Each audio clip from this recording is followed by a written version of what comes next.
झारखंड का गढ़वा जिला सुखाड़ की चपेट में आ गया है। हेमंत सरकार ने सुखाड़ से हुए नुकसान का आकलन शुरू कर दिया है। इस सिलसिले में कृषि निदेशक निशा उरांव गढ़वा जिले के दौरे पर है। उरांव ने कहा कि किसानों को जल्द ही फसल राहत योजना का लाभ मिलेगा। उन्होंने बताया कि केंद्र सरकार सूखे से निपटने और किसानों को राहत पहुंचाने के लिए तत्पर है। उरांव ने बताया कि किसानों को हर मुमकिन राहत मुहैया कराई जाएगी। पूरे राज्य में भीषण सुखाड़ की स्थिति बनी हुई है और जो भारत सरकार का ड्राउट मैनुअल है उसके आधार पे जो आकलन किया गया है वर्तमान में, उसमें गढ़वा जिला में 6 ब्लॉक बहुत ही गंभीर सूखे श्रेणी में आते हैं और बाकी 14 ब्लॉक मॉडरेट सूखे की श्रेणी में आते हैं। तो जो नियम है उसके अनुरूप हम लोगों को ग्राउंड ट्रूथिंग करनी है इन ब्लॉक्स में जाकर।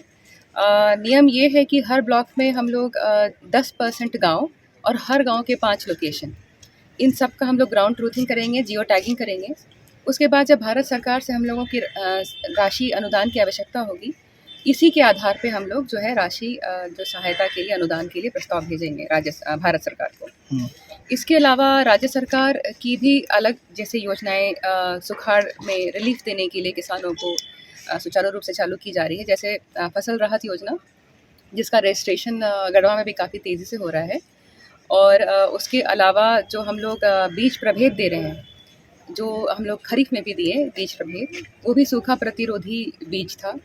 हालांकि खरीफ मौसम में अधिकांश किसान बीज खरीद चुके थे और अपना बिचड़ा भी तैयार कर चुके थे, इसलिए खरीफ मौसम में बहुत फ़र्क नहीं पड़ पाया। लेकिन रबी में हम लोग सितंबर महीने से ही रबी मौसम की शुरुआत कर रहे हैं वैज्ञानिकों के परामर्श पर। इस वक्त भी हम लोगों ने खास जो प्रभेद हैं सूखा प्रतिरोधी और कम अवधि वाले जो बीज के प्रभेद हैं, उसका हम लोग उसको बांटेंगे किसानों को।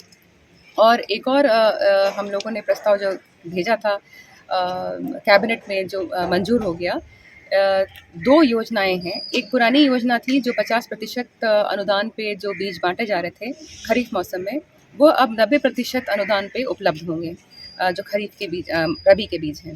उसके अलावा एक हमारा फसल विस्तार योजना है, उसमें 100% अनुदान में दलहन और तिलहन के बीज जो है उपलब्ध होंगे। तो इससे उम्मीद है कि किसानों को राहत मिलेगी, आर्थिक रूप से सहायता मिलेगी उपदान में। और दूसरा है कि एक तरह से कंटिंजेंट क्रॉप डाइवर्सिफिकेशन की प्लानिंग। जैसे आप हर वर्ष हम लोग मानसून पे आधारित रहते हैं और पैडी का पूरे राज्य में जो क्षेत्रफल है वो लगभग 18 लाख हेक्टेयर है। हम लोग इस वर्ष अभी तक लगभग 7 लाख हेक्टेयर ही कवर कर पाए हैं। तो आप अनुमान लगा सकते हैं कि हम लोग कितने पीछे हैं। पिछले वर्ष इसी समय तक 90% से ज्यादा क्रॉप कवरेज हो चुका था। कृषि विभाग कम पानी वाली क्रॉप की खेती को प्रोत्साहित कर रही है। धान की खेती के लिए बहुत ज्यादा पानी की जरूरत होती है, इसलिए ऐसी फसलों की खेती पर जोर दिया जाना चाहिए जिसमें कम पानी की जरूरत पड़े। हालांकि अभी किसानों को मुआवजा देने पर सरकार को ध्यान देना चाहिए। पंजाब केसरी टीवी के लिए गढ़वा से अभय तिवारी की रिपोर्ट। हमसे जुड़े रहने के लिए हमारे YouTube चैनल को सब्सक्राइब करें और नई वीडियो की नोटिफिकेशन के लिए बेल आइकॉन को दबाएं। अगर आप ये वीडियो Facebook पर देख रहे हैं तो लाइक जरूर करें और ज्यादा से ज्यादा शेयर करें। धन्यवाद।